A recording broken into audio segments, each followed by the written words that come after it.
uric acid. Uric acid has in Tagalog. Sa uric acid kasi ang nagkakaroon ng commonly mga 45 to 60 years old.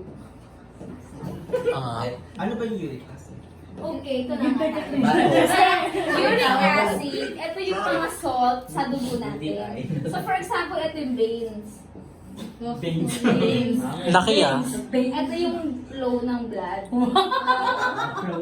Ano po subject natin ngayon, ma'am? Ito yung kamay.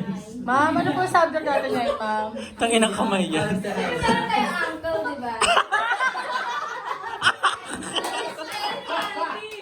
Uncle sa kamay. Ewan ko na lang din talaga, ma'am. Nagpa-flow yung blood. Ito yung acid. Oh. Acid na i-stop ka sa mga bone.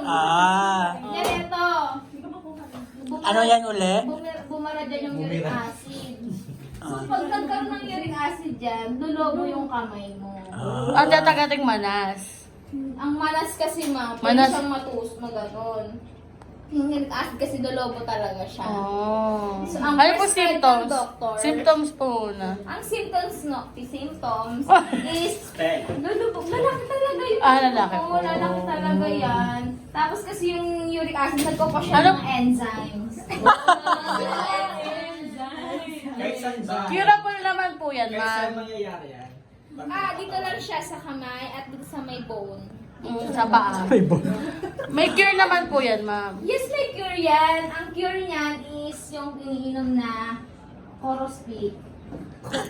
Corospik. Sure po kayo sa spelling yan, ma'am? Antibiotic, hindi kayo makakabili sa Mercury ng pagwalayan. Pag walang reseta. Ang magandang gawin dyan para hindi kayo magkaroon ng ganyan. Ay, sige po. Sino po yung nag-handle kay Michael Lucito? Ay, Lucito.